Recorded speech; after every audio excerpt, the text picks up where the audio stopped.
आपला 20वा श्लोक आता सुरू होणार आहे. अध्याय अभंग ज्ञानेश्वरी अध्याय 5वा, कर्मसन्यास योग. आणि श्लोक आहे 21वा. बाह्य स्पर्शेष्व सक्तात्मा विंद्यत्यात्मनि यत् सुखम स ब्रह्मयोग युक्तात्मा सुखम क्षय्यम अनुष्णते. आत्मस्वरूपाते सांडोत्निया जाण न होय आधीन इंद्रियांच्या. सर्वथा तो पार्था सेविना विषय नवल ते काय असे येथे. आता मला असं वाटतं मागच्या ह्याच्यात आपण बघितलं की त्यांनी स्वरूप काय असतं ते सांगलेलं आहे. ज्याचा उल्लेख केला आहे परमार्थ परमार्थ परमात्मा श्रीकृष्णानं, त्याचं स्वरूप कसं आहे, तो कसा वागतोय ते सांगतात. सर्वथा तो पार्था सेविना विषय नवल ते काय असो येथे. सहजे अपार आत्मसुखे पूर्ण जाहले प्रसन्न अंतरंग. म्हणून या बाह्य भोगांची प्रवृत्ती तयाची या चित्ती संभवेना. आता कशाला तो सोडून देत नाहीये, सांडून या म्हणजे सोडून देणं. तर आत्मस्वरूपाला, त्याचं जे आत्मस्वरूप आहे म्हणजे मी परमात्म स्वरूप असलेला मी, हा जो कॉन्सेप्ट आहे, ही जी अंडरस्टँडिंग आहे, हा हा जो ॲटिट्यूड आहे लाईफ कडे बघण्याचा, तो सोडत नाही एकही क्षण. म्हणजे त्याला विसर नाही पडत. आणि त्यामुळे त्याला विसर न पडत असल्यामुळे तो इंद्रियांमध्ये गुंतत नाही. आता समजा एखादं छोटी मुलं असतात, ते अगदी म्हणजे त्यांचं अगदी छोटे म्हणजे 1.5-2 वर्षाची बाळं, 3-4 वर्षापर्यंत, तर ती अगदी पहिलं एखादं खेळणं त्यांचं प्रचंड आवडतं असतं. आणि ते सतत हातात घेऊन ते बाकी सगळं खेळत राहतात उठल्यापासून झोपेपर्यंत रात्री. ते एक टॉय सतत त्यांच्या एका हातात, एका काखेत गुंडाळलेलं असतं. छोट्या मुली असतात, त्यांच्या भावली असते एका खाकेमध्ये धरलेली, आणि मग सगळ्या गावभर हिंडत असतात. सगळी खेळणी खेळतील, किचनची भांडी खेळतील, गप्पा मारतील, झोपतील, सगळं करतील, पण ते एक टॉय हातात धरून. म्हणजे काय, की ज्याच्यामध्ये इंटरेस्ट आहे, ज्याला अगदी सर्वस्व मानलेलं आहे आणि ज्याच्यामध्ये गुंतलेलं आहे ते बाळ, त्याला ते धरून ठेवतं. आणि मग बाकी साईड बिझनेस असतो त्यांचा, बाकीचे टॉईज. असा हा योगी आहे. तो आत्मस्वरूपाला धरून आहे, तो त्याला सोडत नाही आहे. त्याचं आणि त्या आत्मस्वरूपाच्या नात्याचं त्याला डिस्टर्ब न करता तो बाकीचा खेळ खेळतोय. म्हणजे काय, तर बाकीच्या इंद्रियांची कामं तो त्या एका ठिकाणी स्वतःला गुंतवून मग साईड बिझनेस म्हणून करतो. तर अशा पद्धतीनं ते जगत असतात. आता एक कॉन्सेप्ट हा क्लिअर झाला असेल की किती ते तिथे त्या योगाची कॉन्सेप्ट क्लिअर आहेत. ज्या लहान मुलाचं मी उदाहरण दिलं त्याच्यावरनं आपल्याला कळतं. अशी खूप सारी छोटी मुलं असतात की त्यांचं एक टॉय लहानपणच्या फोटोंमध्ये कायम कन्सिस्टंट अनेक वर्ष दिसतं. अगदी ती घाण मलिन झाली, भावली काळी झाली तरी तिला सोडत नाहीत. तिचे नाक डोळे घाण झाले, कपडे घाण झाले तरी ती डॉलच असते आणि ती आई वडिलांना मोठं होईपर्यंत सांभाळावी लागते. इतकं ते जीवापाड जपलेलं टॉय असतं. तसा हा आत्मस्वरूपाला आपलं करून असं धरून ठेवतो की मी हे आहे आणि हे माझं आहे. आणि मग तो बाकी पूर्ण व्यवहार करतो, समाजात जातो, परिवारात जातो, गोष्टी करतो, जबाबदाऱ्या पार पाडतो, सगळी इंद्रियांना वापरत असतो, पण तो अधीन नसतो त्याच्यामध्ये. सर्वथा तो पार्था सेविना विषय नवल ते काय असे येथे. सेविना विषय म्हणजे काय, की तो इंद्रिय वापरत नाही का असं नाही आहे. विषय सेवन करणं म्हणजे काय, की किती गुंतून तुम्ही करताय त्याच्यावर आहे. जसं ती खेळणी, भातुकली खेळतील, हे खेळतील, बॉल खेळतील, बॅट खेळतील, दुसरं काय गाडी खेळतील, मुलं असतील तर ती एकच गाडी हातात असते त्यांच्या, सगळ्या घरभर हिंडत असतात, बॉईज असतात ते. मुलींची बाहुली लाडकी असते. असं ते टॉय म्हणजे सगळं बाकीचा खेळ ते खेळत नाहीत का, नाही थोडा थोडा वेळ खेळतात, पण ते एक खेळ मात्र त्यांचा तो फेवरेट असतो. तसं हे पूर्ण विषय सेवन म्हणजे इंद्रिय वापरत असून सुद्धा ते त्याला इतकं महत्वच देत नाही, म्हणजे त्या वापरण्यामध्ये लक्षच नसतं. जस्ट एक रुटीन म्हणून ते वापरलं जातं. सहजे अपार आत्मसुखे पूर्ण, जाहले प्रसन्न अंतरंग. आणि त्यामुळे आत्मसुखात सदा तल्लीन असं त्यांचं अंतरंग असतं. त्यांना दुसरं काही नाही सुचत. असे आत्माच्याच ठिकाणी स्थिर असतात. सुख, सुख म्हणजे ना, सुख या आत्मसुख, आता ह्या शब्दाचं वर्णन मी करू शकते, पण त्याला अंडरस्टँडिंग म्हणतो ना आपण, ते तुम्हाला अनुभवावं लागेल. ही ना आपली आपली खेळण्याची गोष्ट आहे आणि अनुभवण्याची. अध्यात्म आणि परमार्थ हा. आत्मसुख काय असतं? त्या सुख या कॉन्सेप्टचा आनंद आणि गंमत ती अनुभवूनच येऊ शकते. सुख म्हणजे काय, की आपण आता मटेरियलिस्टिक म्हणजे बाह्य जगामध्ये आपण जगत असताना सुख आपण काय म्हणतो?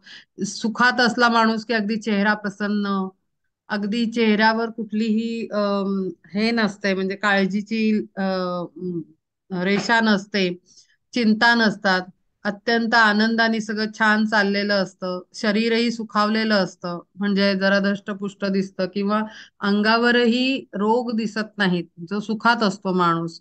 आणि हसतमुख असतो, चेहऱ्यावर सदैव हास्य, आणि कुठली डोळ्यात सुद्धा कुठलेही दुसरे भावना किंवा विचार नसतात, असा तो सुखी माणूस आपल्याला दिसतो. तर आत्मसुख हे पण तसंच आहे, फक्त बाह्य स्वरूपाने नाही येते.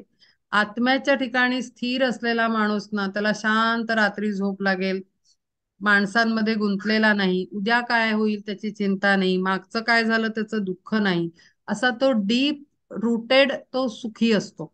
आणि आपला जो प्रापंचिक मटेरियलिस्टिक मॅन आहे, तो त्याचं त्या मानाने सुख हे वर करणी असतं. त्याला जरा एखादी अडचण आली, त्या सुखात एखादं मिठाचा खडा पडला की सगळं तेच दृश्य गडबडून जातं. पण आत्मसुखात असलेला माणूस अत्यंत स्थिर, म्हणजे काय की कॉन्सेप्ट क्लिअर झालेले आहेत, गुंतायचे कुठे ते कळलेलं आहे, आणि येणारे लहरी, लाटा, सुखदुःखाच्या या कोणाच्या संदर्भात आहेत ते कळलेलं आहे. क्लॅरिटी, मेंटल क्लॅरिटी म्हणतो आपण त्याला, ती मेंटल क्लॅरिटी कंप्लीट आलेली आहे. की ओके, प्रॉब्लेम आलाय का, ओके ठीक आहे, इतकं इतकं आहे, हा प्रॉब्लेम आहे, सोल्युशन काढा, मोकळं व्हा. अशा टाइप मध्ये म्हणजे टोटल ऍटिट्यूडच वेगळा असतो जीवनाकडे बघण्याचा. ते आत्मसुखात रमलेले, म्हणजे ते वरच्या हिंदोळ्यांवर हे होत नाहीत, डिस्टर्ब होत नाहीत, आतमध्ये स्थिर असतात. जसं समुद्र तळामध्ये स्थिर असतो खाली, आणि लाटा वर उमटत असतात.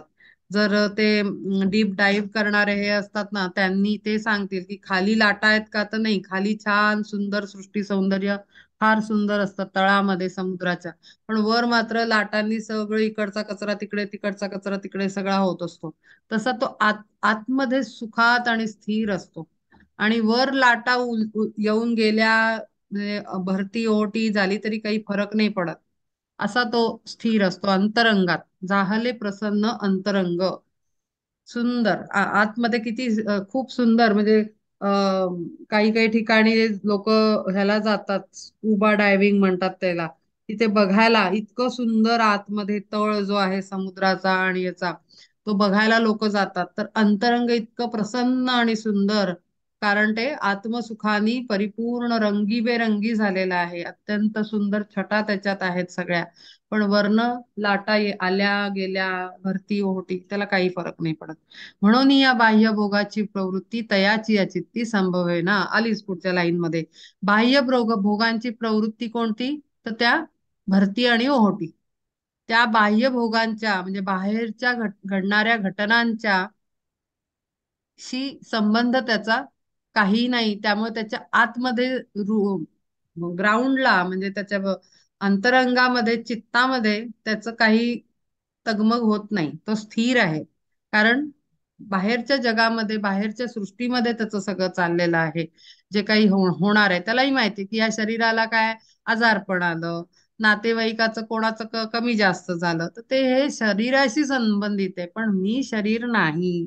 मी तर अंतरंगात स्थिर असलेला पांडुरंगाचा अंश आहे आणि मी अत्यंत स्थिर सुखावह आहे. अशा अत्यंत सुंदर संकल्पनेत तो स्थिर असतो. आणि म्हणून ते सुख म्हणतात ना, मुक्याने गुळ खादिला गोडी नाये सांगा याला, असं का म्हणतात पुन्हा त्या श्लोकामध्ये तुकाराम महाराज? कारण ते मुक्यासारखी अवस्था होते. कसं मी तरी तुम्हाला आत्मसुख म्हणजे कसं सांगू?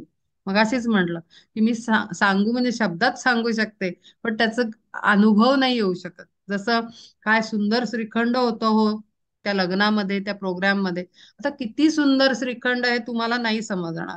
तुम्ही म्हणाल तुम्ही तुमच्या कल्पनेतलं श्रीखंड आठवा, तुमच्या पद्धतीनं जे चांगलं उत्तम पदार्थ जो असेल तो तुम्ही. कोणाला आंबट आवडतं, कोणाला खूप गोड आवडतं, कोणाला पातळसर आवडतं, कोणाला खूप घट्ट आवडतं. आपल्या आवडीप्रमाणे तुम्ही इमॅजिन करा की हा ही नक्की असंच म्हणत असेल.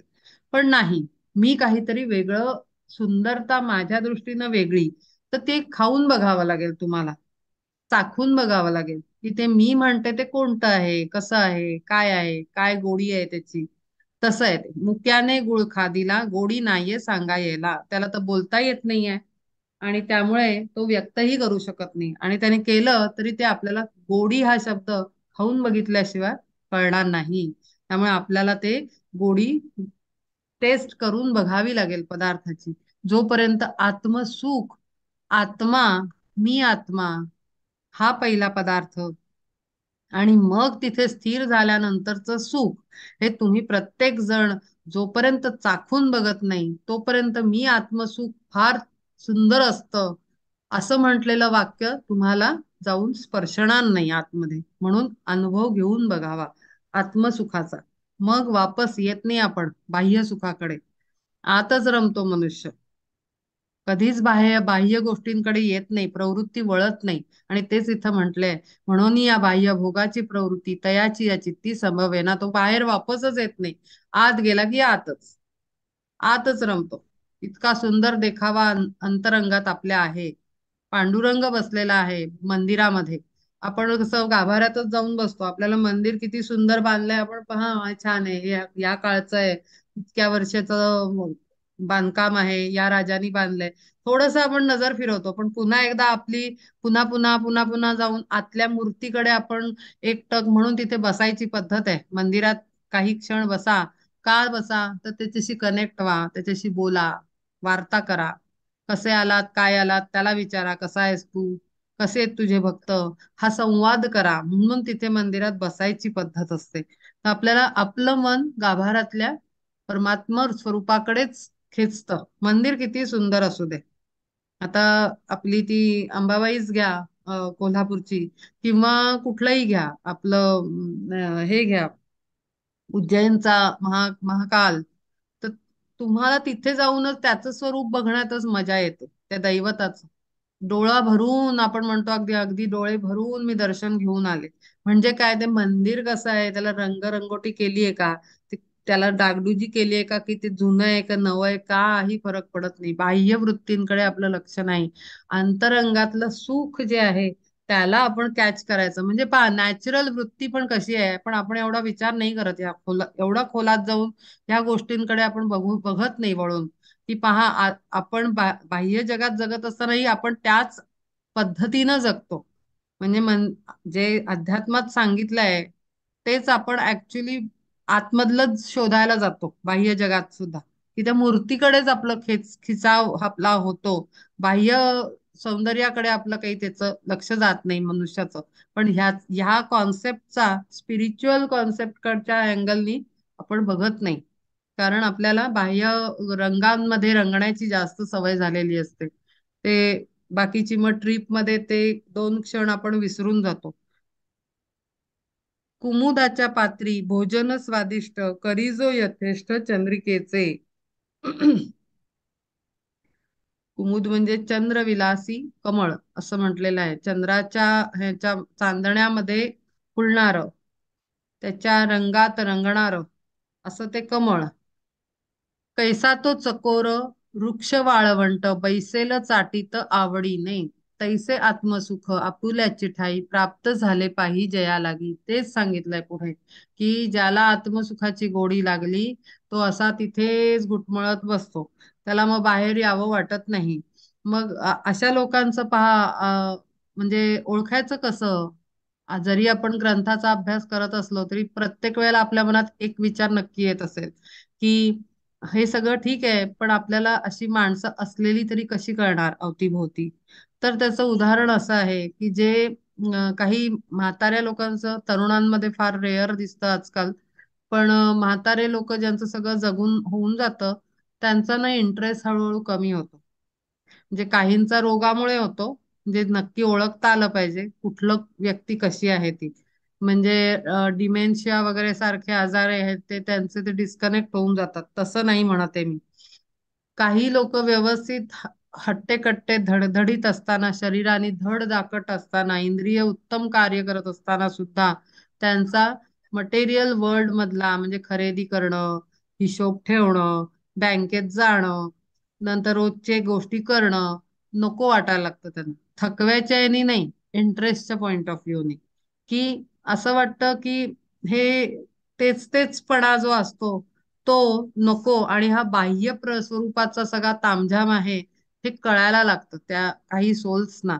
आणि मग त्यांचं मन आपलं काही भजन ऐकलं किंवा काहीतरी पुस्तकं आध्यात्मिक वाचली, चरित्र कथा वाचल्या किंवा काही अशा मायथॉलॉजिकल सिरियल बघितल्या त्याच्यातच, किंवा एखादा ग्रुप असेल की जिथे आध्यात्मिक चर्चा होते तिथे जाऊन, म्हणजे अशा पद्धतीचाच कल वाढतो. म्हणजे काय की त्याला कुठेतरी चाहूल लागलेली आहे. मुमुक्षु अवस्थेच्या आधीची अवस्था आहे ती, तिथे त्याला आत्मसुख नाही अनुभवलं, पण कुठेतरी चाहूल लागलेली आहे त्या आत्म्याची. आतमध्ये कोणीतरी आहे असं काहीतरी वाटलेलं आणि त्याला काहीतरी वेगळं हवंय हे कुठेतरी जाणवत असतं. आणि म्हणून त्या रोजच्या सिरियल म्हणा किंवा जेवणात काय बनवणार किंवा संध्याकाळी काय जेवायचं किंवा कोण आलं कोण गेलं त्या आठवणी, जुन्या आठवणी, नव्या आठवणी निर्माण करणं, अनुभवणं, ह्याच्यातलं मन ना थोडं हटून जातं आणि मग असं काहीतरी देवाधर्माचं छान वाटायला लागतं. म्हणजे हे ना ऑब्झर्व करावं लागेल प्रत्येकाला, प्रत्येकाने ऑब्झर्व करावं. म्हणजे अगदी माझं तर स्पष्ट मत आहे, अगदी सामान्यांनी प्रत्येकाने, की आपण जनरल आपण काय टाईपच्या एनर्जीज मध्ये एन्जॉय करतो किंवा स्टेबल राहतो किंवा आपल्याला संगती आवडते, हे थोडंसं करून बघितलं. चेक, नॉर्मल चेकअप म्हणतो ना आपण, मेडिकल चेकअप असतो तसा असाही एक चेकअप करावा प्रत्येक माणसानी, असं माझं मत आहे. जसं मागे मी एकदा सांगितलं होतं की स्वतःला आरशासमोर ठेवून उभं करायचं, स्वतःच्या समोर स्वतःला उभं करायचं. आज काय केलं, कोणाचं हृदय दुखावलं, कुठला चांगला विचार केला, कोणाला मदत केली, असं रोज चेक करायचं की आपलं कार्मिकल कनेक्शन आपले कसे चालू आहेत, कर्म कसं चालू आहे आपलं रोजचं, ह्याचा हिशोब रोज ठेवला पाहिजे. आणि त्याच पद्धतीनं इंटरनल स्टेट आपली अभ्यासायची असेल आणि चेक करायची असेल तर साधारण एक 2-4 महिन्यांनी, 2-4 महिन्यांनी स्वतःला चेक करायचं की आता सध्या माझी इनर स्टेट काय आहे, काय पद्धतीची संगती मला आवडते आहे, काय पद्धतीच्या संगतीच्या किंवा लोकांच्या एन्व्हायरमेंटच्या जागी मला बसावं वाटतं आणि माझं मन अंतरंग रुळतंय, तिथे स्टेबल होतंय. त्याच्यावरनं आपल्यातले होणारे ग्रॅज्युअल चेंजेस अगदी क्लिअरली दिसायला लागतील, विजिबल होणं म्हणतात त्याला. क्लिअर होईल आणि क्लॅरिटी येईल, मेंटल क्लॅरिटी. मन डोक्याला कळेल की आपण कुठे चाललो आहे, आपला पाथ काय. आणि तसंच चुकीच्या मार्गाला जाणाऱ्या लोकांचं पण दिसतं. ते बघत तर नाहीत स्वतःकडे, पण तिसऱ्या माणसाला म्हणजे थर्ड पर्सनला ते कळतं की अरे आजकाल हा आमचा मुलगा मित्रांकडे जास्त जातो, आमची मुलगी मैत्रिणीतच रमलेली असते, आजकाल जास्तच फोन होतात, आजकाल बाहेरच राहायला लागलंय, हे थर्ड पर्सनला कळतं, त्या व्यक्तीला कळत नाही. असं सेम चांगल्या मार्गाकडे वळताना पण आपल्याला क्रॉस चेक केलं पाहिजे असं मला वाटतं. त्याच्याने आपल्या जीवनाचा मार्ग आपण जर्नी बरोबर चाललाय की नाही. जसं ट्रेन आपण चेक करतो खिडकीतनं बाहेर बघून, आता कोणतं स्टेशन आलं आपल्याला माहिती आहे तेच स्टेशन येणार आहे, ठीक आहे ट्रॅक बदलून गाडी जाणार नाहीये, पण तरी आपण चेक करतो, हा आता कोणतं स्टेशन आलं, आता कोणतं स्टेशन आलं. आपल्याला माहितीये, रूट माहितीये, तर तो चेक करत असतो.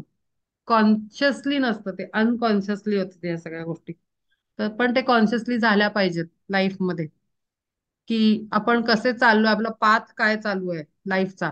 तैसे आत्मसुख आपुल्याची ठाई प्राप्त झाले पाहिजे या लागी. ह्या पद्धतीनं जो सुखावला आहे, तो तोच तो, त्याच्याबद्दल मी बोलतो आहे. तोच हा योगी आहे. तया स्वभावेची सुटले विषय, बोलोनी या काय सांगावे. मी काय आता सांगू तुला.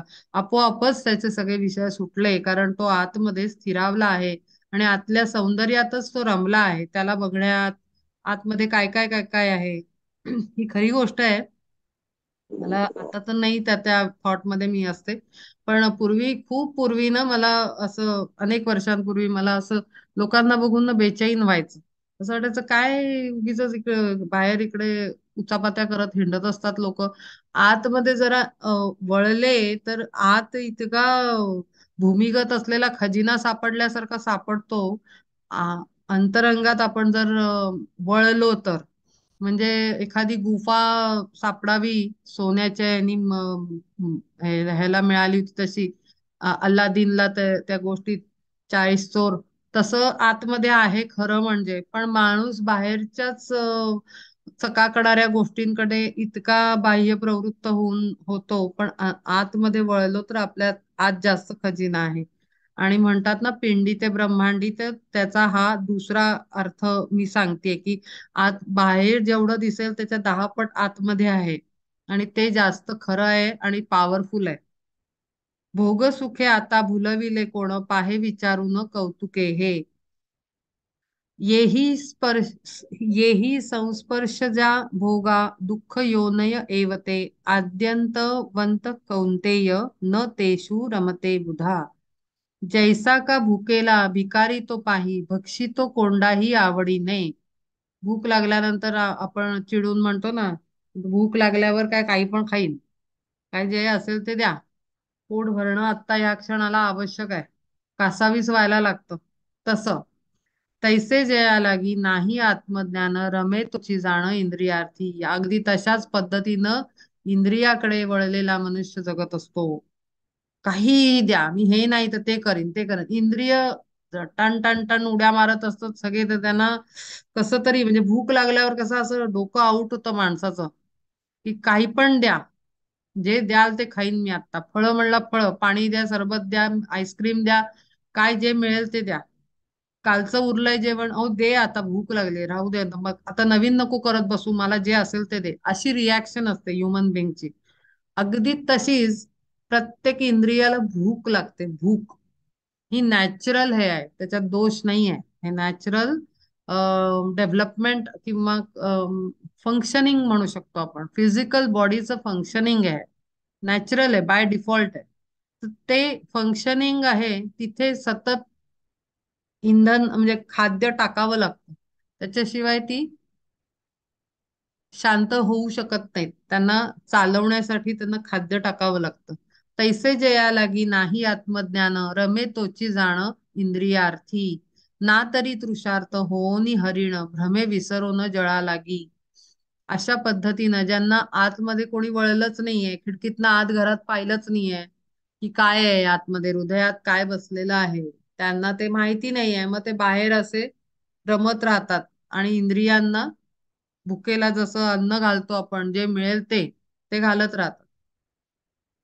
म्हणजे कधी कधी आपल्याला म्हणजे मी असं कोणाला म्हणून बोलत नाहीये, म्हणजे ते माइंड नका करू, पण मी असं बघितलंय, अशी असतात काही लोक.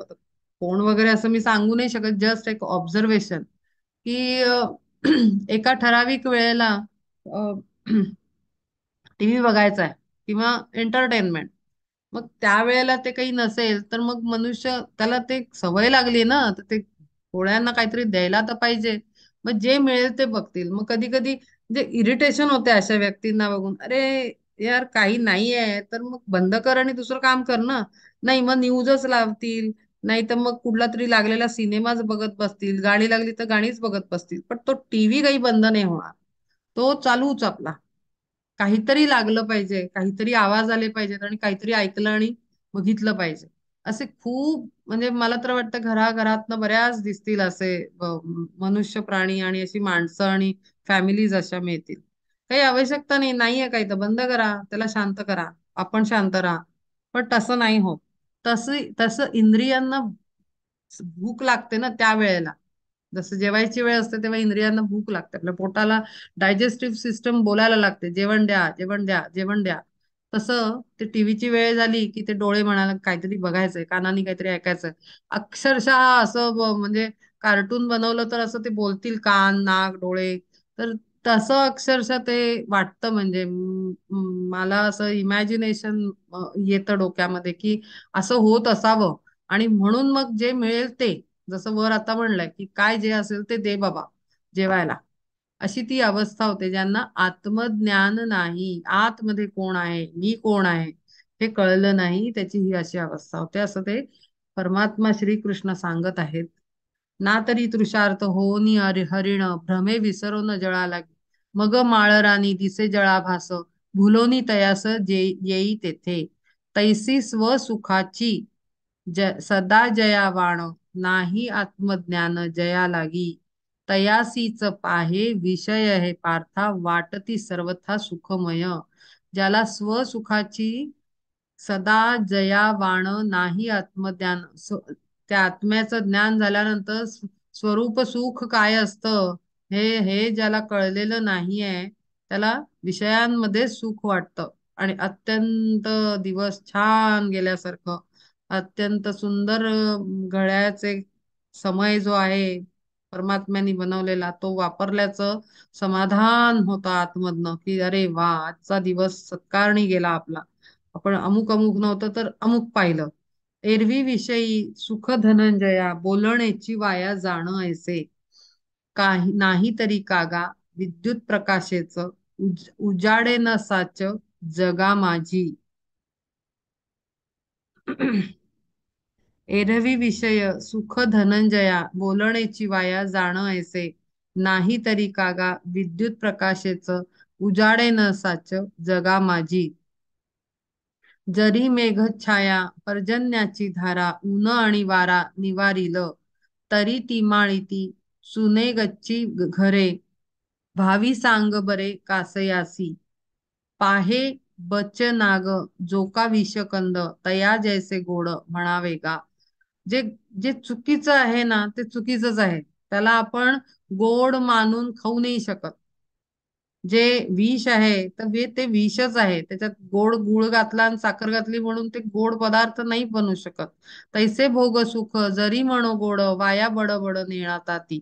काही अर्थ नाहीये त्याच्यात मन रमवण्यात आणि ते गोडी वाटून घेण्यात. आता खेर ते प्रत्येक आत्म्याचा हा जर्नी आहे, त्यामुळे आपण काही जास्त म्हणू शकत नाही त्या केसमध्ये.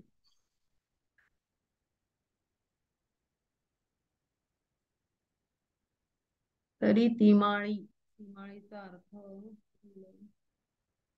कुठे होत?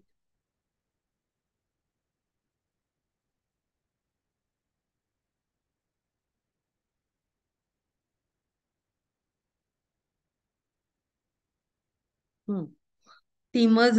तिमजली म्हणजे तीन तीन माळी बिल्डिंग बद्दल बोललाय. पाहे बच्चनाग जोका विषकंद, तया जैसे गोड म्हणावे गा. तैसे भोग सुख जरी म्हणो गोड, वाया बडबड नेणताती. भ्रमग्रहा लागी बोलती मंगळ, मृग जळाजळ बोल संबोधिती. भोग सुखा लागी तैसे जाणवाया, सुख म्हणून या नाव देणे. आता भोगाला भोग सुख हा असा शब्द वापरलेला आहे. त्यांनी म्हणले भोग हे व्यर्थ आहे, त्याला सुख असं नाव देणं, त्याच्यात सुख का जोडलंय, हे वेडेपणा आहे शुद्ध. म्हणजे आत्मसुख म्हणू शकतो, पण इंद्रिय सुख, भोग सुख हे आपण म्हणू नाही शकत. तर ते चुकीची शब्दांची जोडणी आहे, त्याला त्याच्यात काही खरं सुख आहे नाही. सांगे सर्पाची या फणीची सावली, शीतल केतुली मूषकासी, जोवरी तो मासा आमिषाचा घास, लाविना मुखास धनंजया. जो मासे पकडायला बसलेला असतो तो त्याच्यात जोपर्यंत माशा खायला जात नाही तोपर्यंत तो सुखात आहे. ज्या क्षणाला त्याला मोह होईल आणि ते काय अडकवलंय ते खायला गेला, तर संपलं सगळं, त्याचं लाईफच संपलं. म्हणून त्यांनी म्हणलंय, जोवरी तो मासा आमिषाचा घास लाविना मुखास धनंजया, तोवरीच घास म्हणावा तो चांग विषयाचा संग तैसा जाण. तोपर्यंत तो घास चांगला, कारण तो माशाने खाल्लेला नाहीये, तो दूर आहे त्याच्यापासनं, सेपरेट आहे, सेफ आहे. तसाच विषयांचा संघ आहे. विषयांचा संघ नाही केला तर बरा, तर ते ठीक आहेत. नाहीतर त्याचा बळी आपण पडतो. एकदा त्याचा संग गोड वाटायला लागला, सुख म्हणून वाटायला लागलं, तिथे गोडी वाटायला लागली, मन रमायला लागलं, तर अंत जवळ आला असं समजावं. जसं माशाच्या बाबतीत होतं. असो तर हे बोल विषय सकळ पाहे दुःख मूळ निसंदेह. दुःखाचं मूळ आहे ते. कारण शेवटी किती दिवस उपभोगणार उपभोगणार उपभोगणार, शेवटी कंटाळा येतो आणि मग काय होतं, किती बेसिक. आता म्हणजे मी नेहमी एनर्जी बद्दल बोलेन, की आपण म्हणू त्यांनी काय प्रॉब्लेम आहे, ज्याला जे असेल ते असेल. पण होतं काय की आयुष्यभर हेच केल्यानं आयुष्यभरानी चि- त्या कर्मांनंतर आपले जे एनर्जी बॉडीज आहेत त्या एवढ्या डर्टी होऊन जातात, की त्या सगळ्या साचलेल्या लेयर्सना काटून तुम्ही आत्म्यापर्यंत पोहोचणं ना फार कठीण जातं. आणि म्हणून ज्या क्षणाला आपल्याकडे अ, आत्मसुखाकडे नेणारा मार्ग मिळतो, लगेच झपटून त्याला पकडावं माणसानं, खरं सांगायचं तर. कारण नाहीतर मग इतके लेयर वर लेयर चढत जातात. कांद्याचे जसे लेयर असतात, तसे ते लेयर्स असतात कर्मबंधनाचे किंवा त्या ह्याचे कर्माचे. आणि ते layer mental body, emotional body, physical body ह्याच्यामध्ये चढत जातात. आणि मग तेवढे लेयर कापत कापत कापत अंतरंगाच्या प्रकाशापर्यंत, आत्मप्रकाशापर्यंत पोहोचणं थोडं कठीण जातं. आणि मग ते जीवन तर संपून जातं आयुष्यभर असं विषयांच्या संगतीत जगण्यानं. पण गडबड होते ती नंतर, मृत्यूनंतर. मग ते लेयर तिथे उतरवायचे ते फार कठीण जातात त्या आत्म्याला. म्हणजे शेवटी कोणाला त्रास आहे पहा बरं. देहबुद्धीला त्रास नाही, ती तर मजे मारून देहाला सोडून मोकळी होते. आत्म्याला त्रास होतो, आत्म्याला पीडा देते ती देहबुद्धी. मी म्हणजे देह, हा जो विचार आहे आणि हा जो कॉन्सेप्ट आहे आणि हे जे अंडरस्टँडिंग आहे, हे आयुष्यभर त्या देहाला तुरुंगात डांबल्यासारखं शरीरात डांबून पाहिजे ते करायला लावतं. आणि नंतर मात्र त्या आत्म्याला सोडून देतं जगण्यासाठी आणि पनिशमेंट भोगण्यासाठी ऍस्ट्रल फील्ड मध्ये. त्यामुळे आत्मा जागृत होत असेल तर त्याला तुरंत जाग करावं आणि करू द्यावं आणि होऊ द्यावं आणि त्याला त्याच्या मार्गाने चालू द्यावं. विषय हे तैसे पाहता किरीटी, विरक्त जाणती दुःख रूप. म्हणून या जे का विषयाचे सुख साध्यंत ते दुःख जाण बापा. तिथे सुख नाहीच आहे, सुख हा शब्दच चुकीचा आहे, तिथे दुःखच आहे. परिजे अज्ञान तया लागी जाण भोग सुखा विण करमेना. विषयांचे वर्म नेणती बापुडे सेवणे ते घडे अत्यादरे. पुय पंकातील कीटका लागोन वा, वा वाटते का घाण पंकाची त्या. तया दुःखितासी दुःखची जीवन सुखाचे साधन तेची त्याचे. भोगपंकांतील जणू ते बेडूक सुखावती देख विषयीच. आता हे खरं आहे. जळचरेती की भोग जळातील केवी सांडीतील भोगा लागी. काय आहे आता, तो चिखल असतो त्याच्यामध्ये आता कीटक, किडा किंवा इन्सेक्ट सगळीकडेच आहेत. म्हणजे आपल्याला सगळ्या वस्तूंमध्ये याच्यात त्याच्यात आहेत. तर त्याला त्याची तीच दुनिया असते. जसं त्या डबक्यामधला तो हे आहे, त्याचं ती दुनिया आहे आणि त्याच्यात ते राहणार, त्याच्यातच सुख त्याला वाटतं. त्यामुळे त्यातनं बाहेर काही आहे हे पहिले तर कळत नाही. आणि त्यामुळे तो तिथेच रमतो, त्याचं मन तिथेच.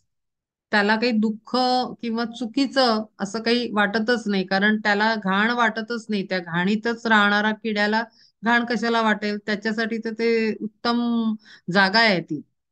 पण चांगल्या ठिकाणची व्यक्ती मागच्याच वेळेला मी उदाहरण दिलं ग्लास मधलं, की तसं दुसरं उदाहरण देते, की आपण आपण उठून एखाद्या चांगल्या घाणेरड्या एन्व्हायरमेंट मधनं चांगल्या घरातनं उठून गेलो, तर आपल्याला अगदी नको नकोसं होतं. असं वाटतं कधी एकदा इथनं बाहेर पडतो, किंवा माणसं विचित्र असतील, घर घाण असेल, असं अगदी कासावीसचं व्हायला लागतं, म्हणजे नकोच वाटतं. आणि आपण त्या एनर्जी फील्ड मधून आपण पटकन बाहेर यायचा प्रयत्न करतो. तर का? तर आपल्यासाठी ते चुकीचं आहे आणि ती घाण आहे. पण जो त्या घरातच राहत असतो, त्याला वाटतं अरे माझं घर किती छान आहे, काय लोक विचित्रच वागत होते आल्यापासून, असं तो मनुष्य म्हणेल. म्हणजे प्रत्येक जण, ह्याचा दुसरा अँगल मी सांगते, म्हणजे दोन्ही साईडनं मी बोलतेय. आपण इम्प्रूव्ह करायच्या मार्गावर आहोत म्हणून आपण चुकांकडे बघतोय. पण त्या व्यक्तीच्या भूमिकेत जाऊन पण आपण थोडा विचार करायला आवश्यक आहे.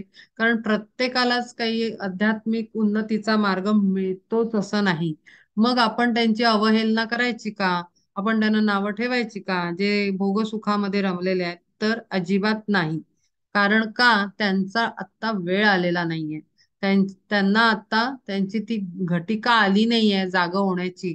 त्यामुळे बिचारे ते झोपेत राहणार, पण आपण त्यांना बोल लावू शकत नाही. कारण तो त्याचा जर्नी आहे. जोपर्यंत तो त्यातनं चटके खाऊन लेसन लर्न नाही करत, तोपर्यंत त्याला जागृती येणार नाही. म्हणून आपण त्याला दोष नाही देऊ शकत. तो घाणीत राहणारा आहे, किंवा खालच्या ह्याच्यामध्ये आहे, किंवा विषय भोगांमध्ये रमलेला आहे. आपल्याला कळतंय की ते चुकीचं चालू आहे, पण त्याच्यासाठी ते योग्य चालू आहे. कारण त्याचा जर्नी त्या लेवलवर चालू आहे. हे मी वेगळ्या पॉइंट ऑफ व्ह्यूनी बोलतीये, की आपलं अंडरस्टँडिंग डेव्हलप व्हावं. होतं काय, जनरली माणसांचं ज्ञान वाढायला लागलं ना, की दुसरे मूर्ख जास्त आहेत असं वाटायला लागतं. आणि मग प्राईड एनर्जी वाढते. तर ती प्राईड एनर्जी ही पुन्हा आपल्याला तिथेच नेऊन, त्यांच्याच लोकांमध्ये घाण, ज्यांना आपण नावं ठेवतो तिथेच नेऊन ठेवू शकते. आणि म्हणून कधीही दुसऱ्याला बोल लावायचा नाही. कधी दुसऱ्याच्या चुका दाखवायच्या नाहीत. आपण मात्र चालत राहायचं. आपण मात्र इम्प्रूव्ह करत राहायचं. लेसन लर्न करायचा दुसऱ्यांना बघून. अंडरस्टँडिंग डेव्हलप करायचं, की अरे हा, हे चुकीचं चाललंय, हे आपण इथे पोचलो नाही पाहिजे, एवढी प्रिकॉशन घ्यायची. डोळे उघडे ठेवून जगायचं. बघायचं सगळ्याला. स्वतःची काळजी घ्यायची. दुसऱ्यांना नावं ठेवायची नाही. दुसऱ्यांना चुका दाखवायला जायच्या नाही. सगळे संत सांगतात दुसऱ्यांना अक्कल शिकवायला जायची नाही. असं होतं. म्हणजे अगदी माझ्या सोबत सुद्धा मी हा अनुभव घेतलेला आहे. पण स्वामी जनार्दन स्वामी यायचे, त्यामुळे अंडरस्टँडिंग वाढत होतं. आणि बोलायचं नाही हे कळलेलं होतं. पण असं व्हायचं की जेव्हा ज्ञान मिळायला लागतं ना, आपल्याला आजूबाजूच्या लोकांचे ब्लंडर मिस्टेक दिसायला लागतात. एकदम ट्रान्सपरन्सी येते. अरे हा बरोबर नाही वागत आहे, तो बरोबर नाही वागत आहे, ह्यानी हे जास्त करतोय, त्यानी ते जास्त, वाटेल तसं बोलतोय, हा वाटेल तसं खातोय, हा वाटेल तसं जगतोय. पण चुप्प बसायचं, द्रष्टाची भूमिका घ्यायची. अत्यंत मोठं हे आहे, हे काय म्हणतो आपण, व्रत आहे, व्रत पाळायचं. की जरी आपल्याला ज्ञान झालं, तरी दुसऱ्यांना आपण अक्कल शिकवायला जायची नाही. कारण त्याची ती स्टेज यायची आहे, येणार निश्चित आहे. कारण सगळेजण शेवटी आपण त्याच्याकडेच चालतोय, परमात्म्याच्या मार्गावर. त्यामुळे प्रत्येक जण तिथे जाऊन पोहोचणार आहे, अगदी किडा मुंगी कुत्र सुद्धा, आणि आपण सुद्धा, आणि संत सुद्धा. पण म्हणून हे एवढं अंडरस्टँडिंग जेव्हा आपण डेव्हलप करतो ना, तिथे आपण सच्चेपणाने आध्यात्मिक टीचिंग्सना फॉलो करतो असा त्याचा अर्थ होतो. तर जरी चुका कळल्या तरी एका सर्टन स्टेज पर्यंत गाईड करायचं, सांगायचं की अरे बाबा असं असं नको करू, असं असं कर. एकदा सांगायचं, मॅक्झिमम दोनदा तीनदा, त्याच्या पुढे द्रष्टा भूमिका घ्यायची. बघायचं नुसतं. आपण फक्त एवढी प्रिकॉशन घ्यायची की आपण त्या कर्माचा पार्ट नाही ना होते, तेवढं बघायचं फक्त. हे करणं आपल्या हातात आहे, पण दुसऱ्याला बदलणं कोणीही सांगितलेलं नाहीये. अर्जुनाला ज्ञान देतोय तो, पण अर्जुनाला बदल म्हणून रिक्वेस्ट करतोय, पण तो पूर्ण बदलवू नाही शकत. परमात्मा सुद्धा येऊन बदलवू नाही शकत, गुरु नाही बदलवू शकत. गुरु इंटरफिअर करत नाहीत, परमात्मा इंटरफिअर करत नाही. ते ज्ञान देतात. आपणही ज्ञान देण्यासच आपल्याला अधिकार आहे. ते सुद्धा एका सर्टन लिमिट पर्यंत, त्याच्यानंतर जाऊन नाही. म्हणजे मी इथे तुम्हाला सांगेन हे चुकीचं आहे, मग मी घरी नाही येणार तुमच्या, आणि समजा घरात आले तर आणि जर एखादी गोष्ट दिसली, तर मी गप्प बसणं, हे ऑब्झर्वेशन नुसतं, ही भूमिका येते ऍक्च्युली. आणि त्याला म्हणतात रिस्पॉन्सिबिलिटी. रिस्पॉन्सिबिलिटी येते, ज्ञानाबरोबर रिस्पॉन्सिबिलिटी पण वाढते, तुमची पोझिशन चेंज होते. तर ही असं सर्वांगीण डेव्हलपमेंट आपल्यामध्ये झाली पाहिजे. नुसतंच ज्ञान घेतलं, चुका कळायला लागल्या, त्या सुद्धा डेंजरस असतात. अशाने घरामध्ये कलह वाढतो, घरामध्ये नाती खराब होतात. ते होऊ द्यायचं नाही. घरातला गोडवा टिकवणं ही अध्यात्मच आहे. आनंद टिकवणं ही अध्यात्मच आहे, परमार्थ आहे. आपल्याला कुठल्याही जीवाला दुःख द्यायचं नाही. त्यामुळे ह्या पद्धतीनं, जरी पूय पंकातील कीटका लागोन वाटते घाण पंकाची त्या, तया दुःखितासी दुःखची जीवन सुखाचे साधन तेची त्याचे. त्याच्यासाठी तेच जीवन आहे, त्याला आपण छेडायचं नाही. भोग पंकांतील जणू ते बेडूक, सुखावती देख विषयीच. जळचरेती भोगजळातील केवी सांडतील भोगा लागी. आणि जीव मात्र विषयांच्या ठाई उदासीन राही जरी येथे. तरी त्या सकळ दुःख योनी मग न होती का सांग निरर्थक. जन्म मरणाचे अपार सायास आणि गर्भवास कष्टप्रद. बिकट हा पंथ अविश्रांतपणे घडेल चालणे कैसे कोणा.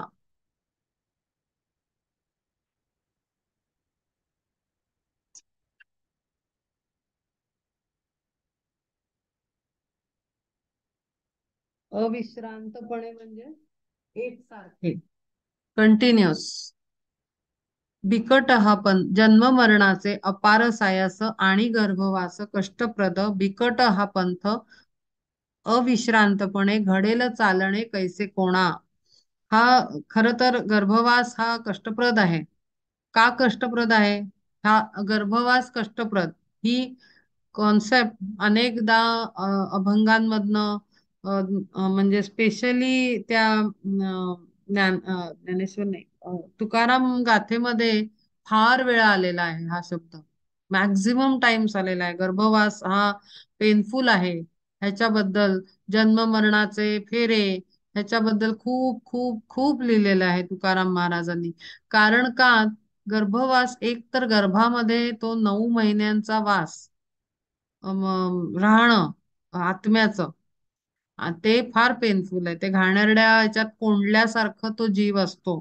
आणि त्याच्या पुढे आत्ताच माझ्या तोंडून गेलं की पुन्हा येऊन बाहेर आल्यानंतर काही मोकळ्या हवेत येऊन सुटकेचा श्वास नाहीये, तर पुन्हा आपला मी कोण करत ते तो जो देहबुद्धी वाढते, मग अहंकार, मग माझं नाव, मग माझा असा स्वभाव, मला हे आवडतं, असं करत करत करत एवढा डोलारा आपण स्वतःचा बनवतो मीचा, की त्याच्यामध्ये पुन्हा ते आत्मा घुसमटायला लागतो. आणि म्हणून गर्भवास किंवा जन्म मरणाचं दुःख हे त्यासाठी आहे. तो आत्मा जोपर्यंत आत्म्याचा साक्षात्कार होत नाही, इनकार्नेटेड सोलला मी कोण आहे हे कळत नाही, तोपर्यंत बिचारा तो आत्मा पेन मध्येच असतो खरोखरी. म्हणजे तो अनंत जन्म आणि येणं जाणं येणं जाणं येणं जाणं, तो आपला पेन मध्ये जन्म घेतोय घेतोय घेतोय. आणि म्हणून त्यांनी म्हणले अविश्रांतपणे बिकट हा पंथ, कंटिन्युअस चालू आपली सायकल. एखादं ह्याच्यात टाकून चक्रात घुमवल्याप्रमाणे ते चक्कर येऊन पडेल अशी अवस्था त्या आत्म्याची होते. त्याला बिचारायला खूप त्रास होतो, हे येणं जाणं येणं जाणं. घडेल चालणे कैसे कोणा, भोगापासोनिया भोगासक्त जीवे, जरी निवर्तावेत सर्व थैव. तरी धनंजया महादोषी मग, कोठे जावे सांग राहावया. असं जर झालं, भोगापासून या भोगासक्त जीवे, जरी निवर्तावे सर्व थैव. तरी धनंजया महादोषी मग, कोठे जावे सांग राहावया. आणिक संसार ऐसा शब्द जो का, नव्हेल नव्हेल लटिका जगा मागी माझी. लटिका म्हणजे खोटा. भोग दुःखांनीच मानोनिया सुख, स्वीकारले देख भोग ज्यांनी. त्यांनी अविद्या जी वस्तुतः नाहीच, करोनी ती साच दाखविली. ह्याची लागी पार्था विषय हे दुष्ट, चुकोनी ही वाट धरसील. तरी नको धरू मार्ग हा साचार, करोनी विचार पाहे विरा. विरक्त पुरुष विषयाते विष, मानोनी निशेष अभेरीती तया निरिच्छासी सुखरूपी दुःख दाखविले देख नावडते. म्हणून तो ह्याला सांगतोय अर्जुनाला की तू याला काही सुख मानू नको, ते विषय हे विषच आहे, पॉइझन आहे. कारण का, तर हे कंटिन्युअस सायकल देत राहतात आणि पदभ्रष्ट करतात त्या आत्म्याला. त्याला त्याचं सायकल मधनं बाहेर पडू शकत नाही. महादोषी मग कोठे जावे सांग राहावया. त्या त्या आत्म्याने काय करावं. आणिक संसार ऐसा शब्द जो का नव्हेल लटिका जगा माझी. हा खोटा ठरला आहे शब्द जो काही आहे. मग दुःखासीच मानोनिया सुख स्वीकारले देख भोगजानी. मग काय ऍक्च्युली होतं काय की ते आहे अविद्या म्हणजे अज्ञान. अज्ञान असल्यामुळे ते भोगांना आणि दुःखालाच सुख मानून मनुष्य जगत असतो. त्याच्यातच हे करत असतो. म्हणजे खूप गंमत वाटते. ह्याचं एक एक्झाम्पलच असू शकतं. इथे मी माझ्या इथे मेडिटेशन सेशन सुरू केले. तर मी गुजराती शिकायला माझ्या बाजूच्या सोसायटीमध्ये जात होते एका मैत्रिणीकडे. तर तिथे मी रोज जाताना बघायची. बरं वेळ कितीची? दुपारी 12 वाजता मी जायची. तर तिथे ना म्हातारे लोक साधारण 65 ते 70च्या दरम्यानचे, 75 वगैरे अशा टाईपचे बसलेले असायचे कट्ट्यावर. आणि त्यांच्या मागे ना अशा सॅक वगैरे असायच्या, म्हणजे जसं जणू काही गावावरनं आल्यासारखे. पहिले 2-4 दिवस मी बघितलं आणि मग माझ्या लक्षात आलं की अरे हे लोक इथेच बसलेले असतात. मग मी ना तिथे विचारलं त्या मैत्रिणीला, ते तिथे बसलेले असतात म्हातारे म्हातारे म्हातारे सगळे. बॅग बॅग असे डोक्याखाली बॅगा घेऊन बसलेले असतात, कोणी पाठीच्या मागे. ते कोण लोक असतात रोज तिथे बसलेले? म्हणे नाही वो यही सोसाइटी के ही है, सुबह आके बैठ जाते हैं, फिर म्हणे खाना खाने घर जाते, फिर म्हणजे झोप वगैरे घेऊन परत येऊन बसतात म्हणे 4:30-5 ला. मग काय मुलांना ट्युशनला सोडायला म्हणून येतात आणि मग वॉकला जातात संध्याकाळी आणि मग रात्री जेवायला परत घरी जातात. म्हणलं मग ते बॅगा घेऊन का बसतात? म्हणे वो पता नहीं, वो वैसे ही बैठते. मला इतकी गंमत वाटली. तर मी म्हणलं चला, हे माहिती मिळाली मला. त्याच्यानंतर बरेच दिवस बघत होते, मला काही राहवलं नाही. मी त्यांना सांगायला गेले की म्हणलं असं असं आहे, मी बाजूच्या सोसायटीमध्ये राहते, असं एक अर्ध्या तासाचं मेडिटेशन सेशन सुरू केलंय, तुम्ही एकदा येऊन बघा. तर ते दोन आजोबांसारखे होते. तर ते मला अंकल म्हणाले कि बेटा हमें वो सब अच्छा नहीं लगता, म्हणे हमें नहीं इंटरेस्ट उसमें, हम यहाँ बैठते हैं, हमें यही अच्छा लगता है, हम बैठते हैं गप्पे मारते हैं. तर मी नमस्कारच केला त्यांना. म्हटलं ठीक आहे अंकल, ओके ठीक आहे. आणि मी निघून आले. तर मला इतकं आश्चर्य वाटलं, काय तिथे नुसतं बसण्यात. आणि असे बसलेले असतात की असं वाटेल जणू काही यांना घरच नाहीये. बॅगा बिगा घेऊन सॅक बिग, म्हणजे ते असे ट्रॅव्हलिंगच्या बॅगा घेऊन बसलेले असतात. काय असतं त्याच्यात त्यांनाच माहिती.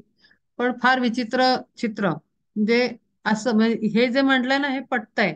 भोग दुःखासीच मानोनिया सुख स्वीकारले देख भोगजानी, त्यांनी अविद्या जी वस्तुतः नाहीच करोनी तिसाच दाखविली. हे किती अशुद्ध म्हणजे वेडेपणा आहे, शुद्ध वेडेपणा म्हणू शकतो. की आपलं मानून आपलं जगतात, त्यांना जरा पण अवेअरनेस नाही, की जरा पण इंटरेस्ट नाही की काय असू शकतं ह्याच्या पलीकडे पण काही आहे का. आणि म्हणून ते वर उदाहरण दिलेलं आहे की किडा जर त्या चिखलातला असेल, त्याला त्याच्यातच सुख आहे, तर त्याच्यातच सुखी आहे तो. त्याला असं म्हणण्यात काय अर्थ की अरे तू चिखलात आहे, तू बाहेर ये, बाहेर मस्त आहे, असं सांगण्यात काय अर्थ नाही. तसं झालं ते त्या लोकांच्या बरोबर, की त्यांना तीच मजा वाटते, तेच एन्जॉयमेंट, ते सुख आहे त्यांच्या कॉन्सेप्ट प्रमाणे. आणि दे आर व्हेरी लकी की ते एन्जॉय करतात त्यांच्या लाईफला. मग अशा लोकांना नमस्कार करून चुपचाप बाहेर निघणंच बेस्ट आहे. तिथे त्यांना ज्ञान देण्यात काही अर्थ नाहीये.